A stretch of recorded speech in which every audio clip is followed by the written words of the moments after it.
Actually out behind this, okay? Yeah. And what I want you to do now is just talk about your art, okay?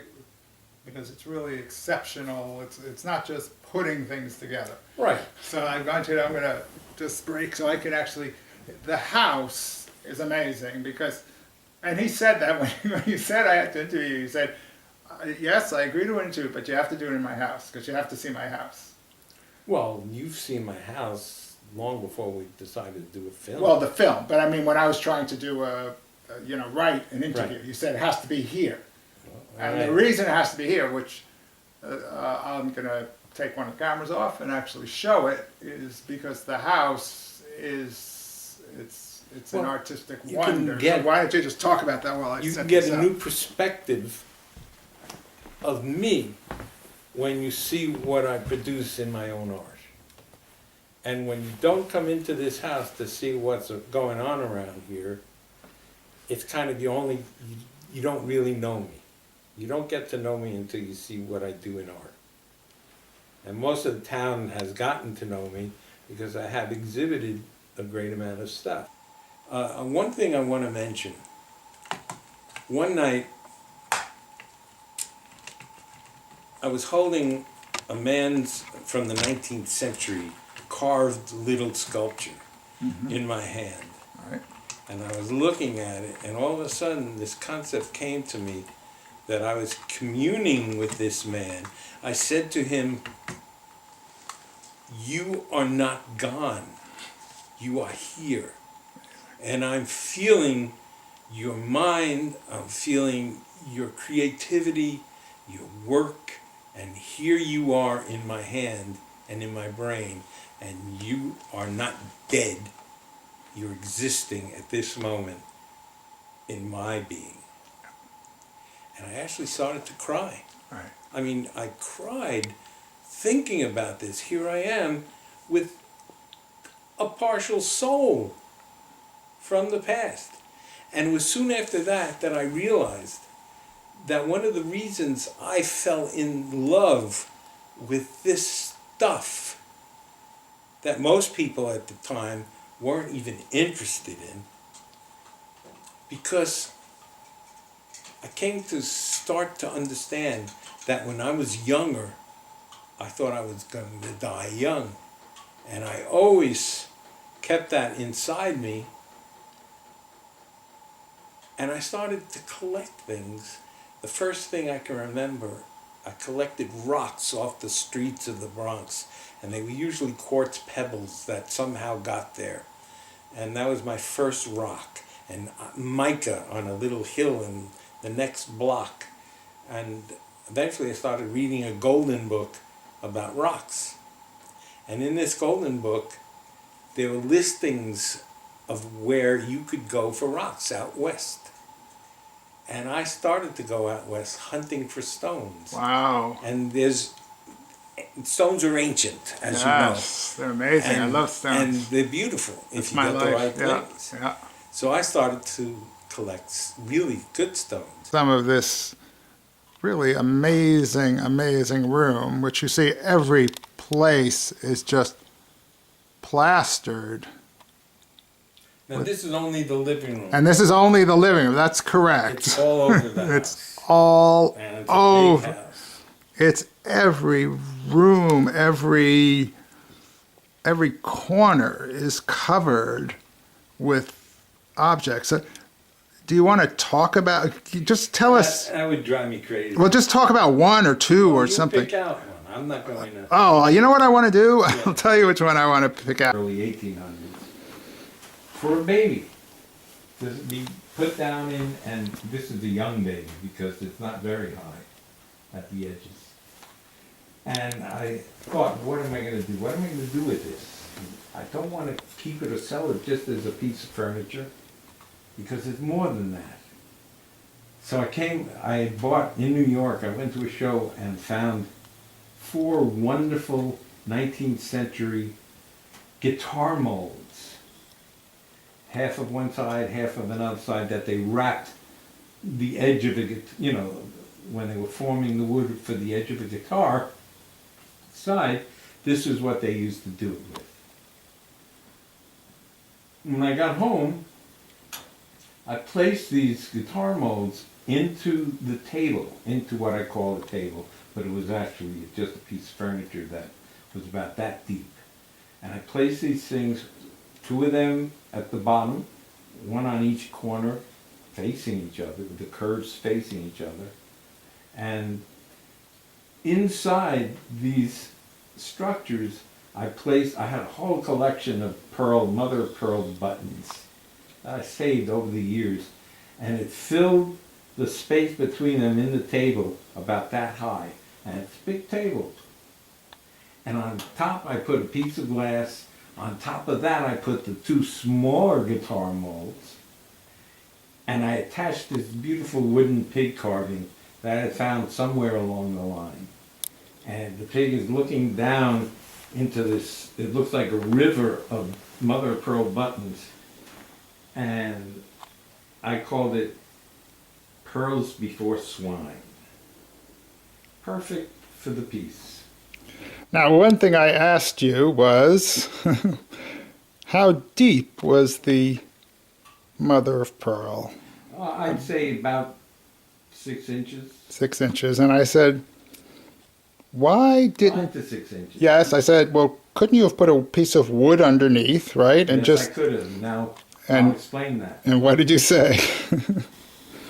When I put something out for people to see, I'm not trying to fool the eye, and I'm not trying to make more money. I know how hard it was for me to collect all these buttons, and I decided to use them all in one spot, just because I could. I had it, I wanted to use it, and this was, to me, a fabulous way to use it. And when I asked you, do you remember what you said? I said, well, why didn't you put a piece of wood at the bottom? Because you'd use less, you said. And I said, no one would know. You said... This is what I just said. You said to me very specifically, I would know. Oh, well, which I thought was delightful. I know what I said. Yeah, well, that was what you said back then, and I thought that was delightful. Right, and I do that with a lot of things. Okay. I collected... this is the train wreck piece. 1930s, 40s pull toys that were trains.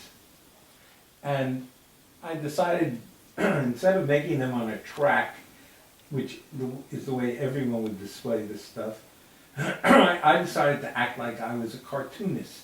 And you know how in a cartoon, they can make these things and people or animals do whatever they want, and they can fall from a tall mountain and hit the ground and pop right up again and still be alive. They can do whatever they want. So I decided I'm going to do whatever I want with these trains, since I'm in control of how they get placed.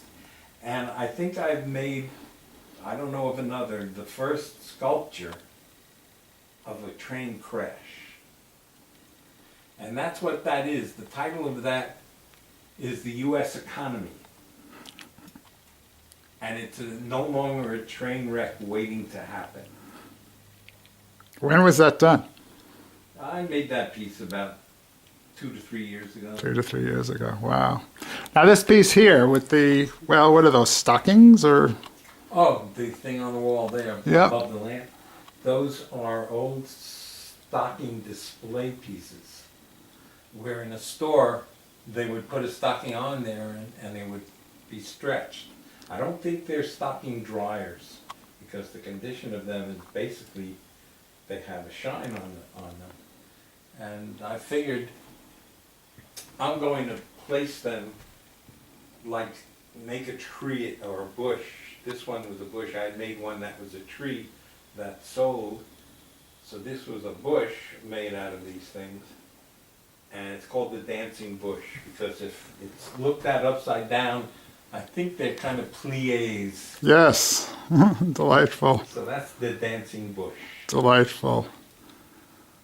Okay, now let's pick Another one. There's so many. It's just really dizzying. Now you should see the leaves through the back door is a great piece, Okay, go ahead. but it's not much contrast. I could describe it. The leaves came out of an old church, a 19th century church. They're brass and they were inside as decoration. And the door is a trompe-l'oeil door. It looks like it's made up of different woods, but it's actually painted to look like that. Oh, really? So it's only one piece? It's And one all piece the of wood? leaves are joined. Drill a hole, stick the stems through the back, attach the leaves into the back of the wood very securely, so those leaves are there to stay. Now, if you notice right up about a foot down to the right of the piece, from the top, From the top? you'll see a fly. Oh. Now that is an iron, late 19th century. A foot from the top. mackerel. You see the fly? No. Look hard. There's a fly. On top. Is Not all the way up, a foot down from the a top. foot down? Look with your eyes. I'm trying. 6 inches Oh, yeah, there we right. are. Look at that. God, I had it, but wow. I hid the fly on the piece. Nice. Just as a surprise, if you look at it and all of a sudden you see the fly. I like to include a certain amount of animation in a lot of my pieces. Wow, So that they fly is a become beautiful alive fly, actually. As opposed to just there. Now, that was an art. Did you make that, or was that? No, or- that's an actual iron match safe from the 19th century. An iron what? I'm sorry? Match safe. It held matches in it. You lifted the wings up, struck the match under the wings. Oh, how and that's the delightful. purpose. It was set on a table where people smoked. That is Smoking was delightful. big at that time. Yes. Yes. And I use these early creatures, insects, animals. Oh, now this is a beautiful piece here, actually. You could never, you probably could guess the title. No, go ahead. It's Hey Diddle Diddle, Oh, there we go. the cat and the fiddle. And that's a beautiful. Cat jumped over the moon. That's a beautiful violin case. Oh, that's That's probably the best violin case you'll ever see on earth. It's magnificent. It's carved from one piece of wood. That is a magnificent piece in And it's itself. heavy too. Yes, I imagine. Carved one piece of wood. Do you know what type of wood that is? No, I'm not aware. I'm not aware at this point. It's a beautiful piece. And that dish ran away with the spoon. It's delightful. Thank you. Delightful. Now, this is actually someone you helped. Is that correct? Well, This- I discovered him at a flea market. I think it was 1983, somewhere around there. And what's his name? David Marshall. And he started working as an assistant to a surveyor. And he was sitting down resting at a riverside holding his machete because he cut through the brush to move places.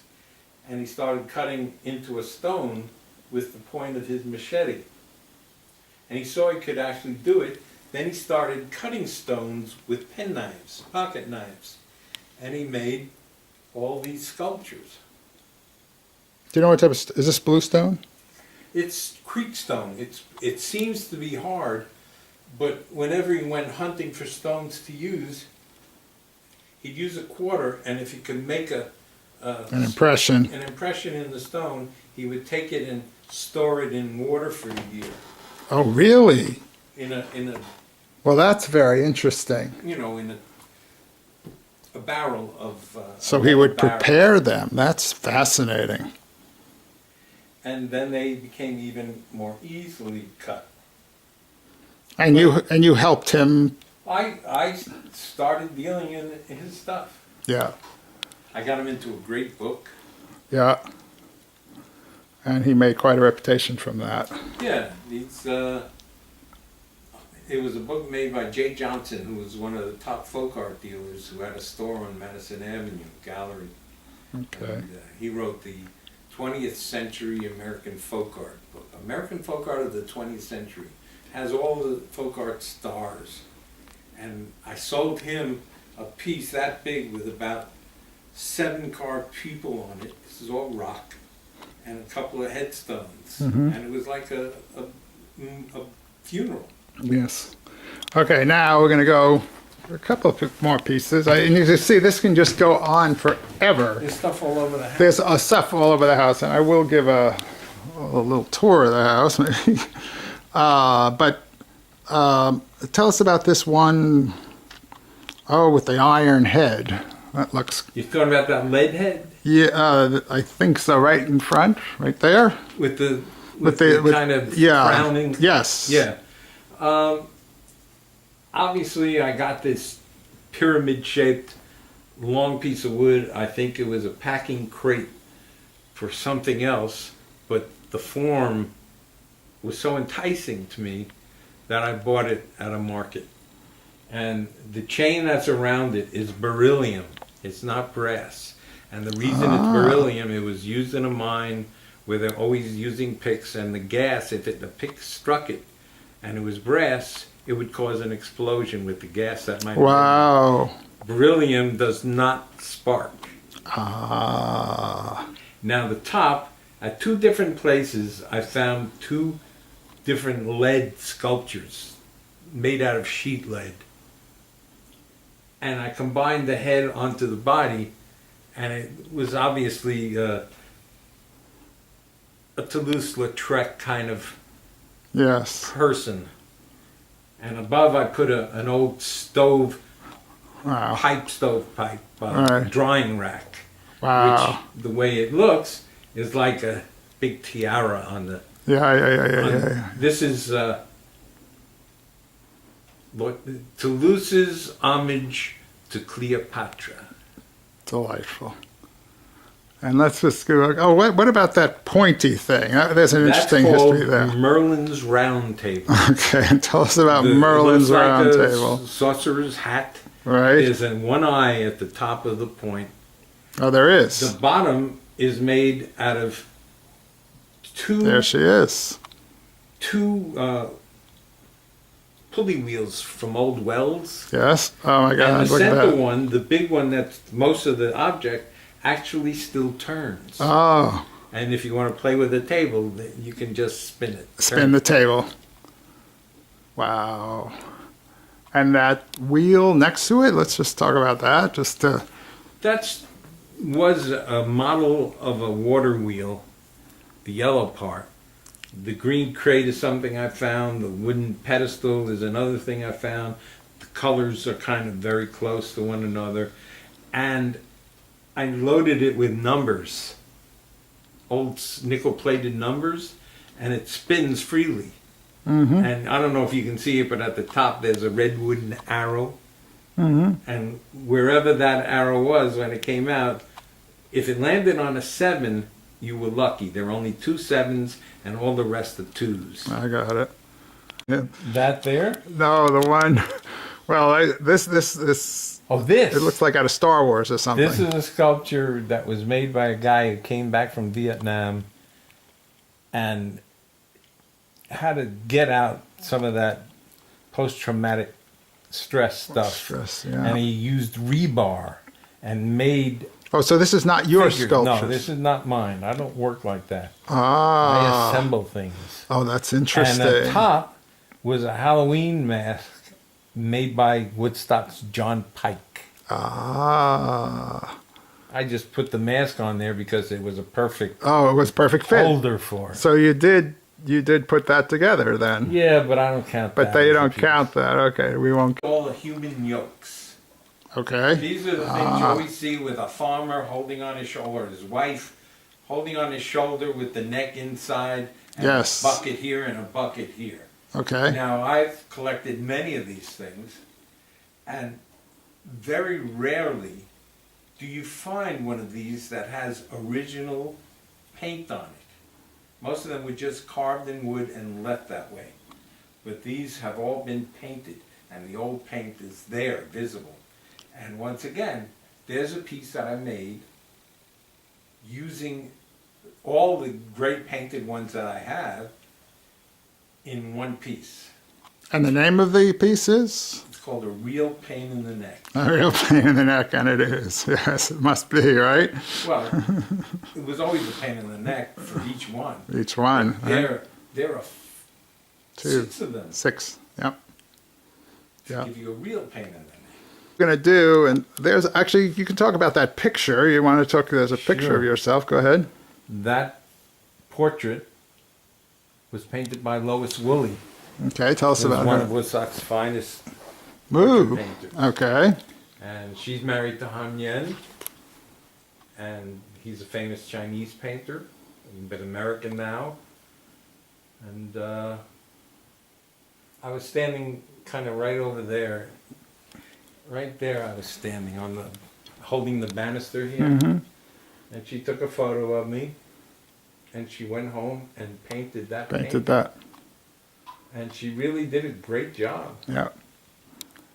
And this one here, let's just get one more in here because I'm fascinated by it. What do This, you point the to? one, the blue one with the hand on Yeah, it. that's called Springboard to the Blues. Now, those things that go across, they used to come in strips of 8. They're from the 1850s, and they were used as bed springs. They were put across the bed. And I found these all broken, but I said, these are too good to not, they weren't expensive. And I said, I'm going to make a piece out of these. And they're made out of? They're made out of wooden springs. Wow. And Oh, the I see. 1850s bed Oh, I see the springs. I'm going to... And actually, you can play with the piece. You can hit the springs, the wood circles, with your hand, kind of at the edge, but front. You push it. And they'll push spring. on them. No, that's the hand. No, I'm trying to get to the spring with the camera right here. There. Oh, so There. they do. No, don't push it from the center. Hit it from the side. Yeah, that. Oh, I see. And all of them, you can hit them all at the same time. I see. The sculpture you can play with. It's a color. And the thing in the middle, that... That's an old light reflector. Right. But if you're standing in front of it and it's moving, you can see yourself moving constantly. Delightful. And that's one really, I think, exceptional thing about what you do is you're not just throwing things together. You have the knowledge of the No, antique. it's not just throwing things together. Yeah, you have It's the... far from that. Yeah, it's the knowledge of the antique. It's the and creativity also. yes. It's what you choose, how you associate pieces to each other. Yes. You want to give each one the greatest advantage you can by being used correctly with other pieces. And you could see how he could just go on and on. What is that one with the heads in? Oh, those were probably drugstore display mannequins' heads. And they're very unusual. I've never seen any others like them. And there's another example of where I put a lot of rare things together to make one piece. And I put these in a case. I sold a piece to a psychiatrist that was like a large jar filled with those heads. Really? What'd you call that one? Way past their expiration date. And this one, what do you call this This one? one is a real head case. This is great. That's great. And a psychiatrist bought the first one. All right. This is the den. Living room is the room we... This is the den. Okay, so here we see another room just covered with art.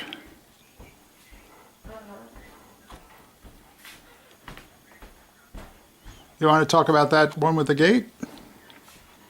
The one with the chicken?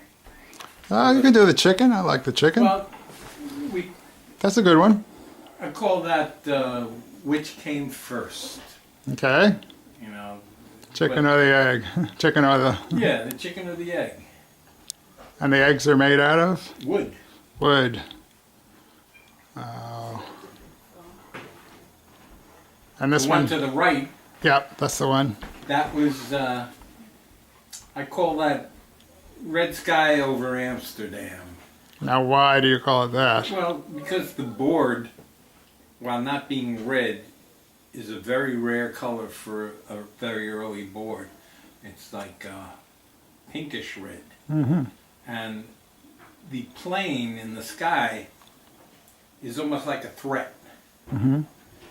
The pieces below, the gate as you called it, are old hinges, but they have good points on them, which also is a threat. And the little flowers between those are handmade, cut steel and painted, circa 1930s tulips. Tulips. So Which there's kind the of Amsterdam. Implies Amsterdam. There we go. Delightful. Okay, and just to give, again, this viewpoint of this artistic wonderland we're in. You see that head on the dog, on the piece there, the head in the Oh, there we go. In the center or on the centerpiece or the... The centerpiece, you see the head in the middle. Yes. Looks like a dog head, right? Well, I don't know. Let me see. It's hard for me to see, actually. Huh. No human made that head. That was a piece of driftwood that I found that is in the perfect shape of a dog head. With the tail coming down. No, just the head itself. They don't really see it. Look in the center of the piece, you'll see the head. Oh, the center. Ah, sorry. There it is. That whole piece is called Memories of a Great Dog. Wow, beautiful. And that is a great dog. And you That head just was not found made that. by That humans. is amazing. Watch out. I'm sorry. Oh, yeah. That is an amazing piece. See, you see how I work very often from the centerpiece, the germination, Right. the germ of the piece. The head was such an incredible It, object. it's an incredible object. Everything went out from there. Everything emanated from there. Beautiful. And the ironish piece? With the brass hooks. Yes. I had been to Florida, New York, and when I was there, I stopped in an antique shop that I had never seen before. And they had just gotten a whole box of these hooks from an old hotel that was taken apart. All right. They didn't have the loops that the hooks went Ah, so they in, sold. but I still loved the hooks. Yeah, the hooks are So I amazing. decided I have to find a way to use these hooks Right. that don't involve the loops. Right. And what I came up with is I made almost a skeleton, Yes. and it's called So Many Ways to Get Hooked. Perfect. And the top, the face, Yes. it looks like a really damaged face. Yes. But what it is, it's one of the 4 pieces that went on a horse with horseshoes to walk on a soft ground. I'm To help sorry. them walk on soft earth. They had their iron horseshoes, Right. and these were attached. This round Oh, that's was a amazing. horseshoe piece. Wow. So they would be able to walk Walk on a through. softer ground. Wow. Like snowshoes. Wow. That's amazing. And that also is totally accidental. That piece. Yeah, that was really. In what way? What do you mean? Oh, because it just It was happened. made to be put on the shoe. Oh, right, On right, the right, right, right, iron right, right, horseshoe. right. Now that's a wondrous piece. Look at that. And that just about sums up Lenny. And I found his that art. piece at a market, just almost no money. Yeah. Delightful. Because I could use it, but Right. most of the rest of the world couldn't see buying that. Couldn't see behind that. Which is the world of Lenny Kislin. Part of the magic. Part of the magic.